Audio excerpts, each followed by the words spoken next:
এটা আমরা এটার মান নির্ণয় করি আমরা cos square pi divide by 7 cos, এটাকে আমরা যদি একটু সাজিয়ে লিখি পাই ডিভাইড বাই, অর্থাৎ প্রত্যেকটাকে আমরা পাই ডিভাইড বাই 7 আকারে আমরা প্রথমে ভেঙে লিখব। তাহলে পাই ডিভাইড বাই 7, এখন আমরা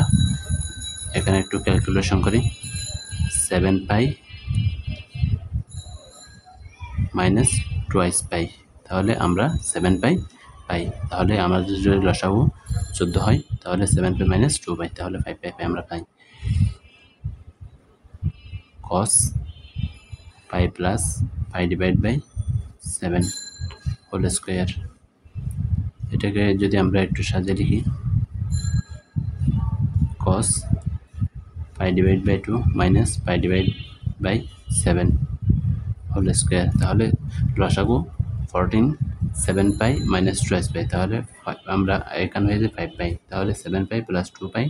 হলে তাহলে আমরা আমাদের এটা হয় cos pi divide by 7 plus cos 90 degree, তাহলে 90 ডিগ্রি এটা কি হয়ে যাবে,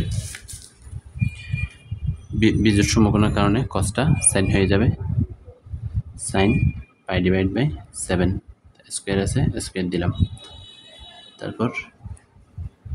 cos pi plus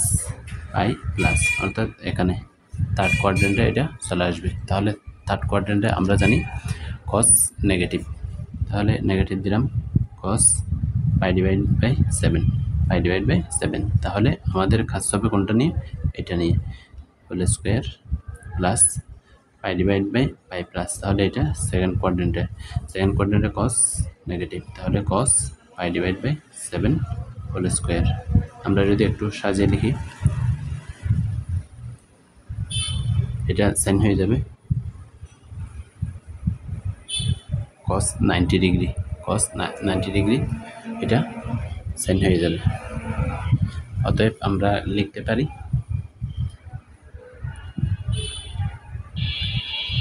cos square pi divide by 7 plus sin square pi divide by 7 plus cos square pi divide by 7 plus sin square pi divide by 7, তাহলে আমরা পাই cos square theta plus sin square theta is equal to 1, cos square plus cos square theta plus sin square theta is equal to 1 plus 1 is equal to 2, এটা হচ্ছে আমাদের উত্তর।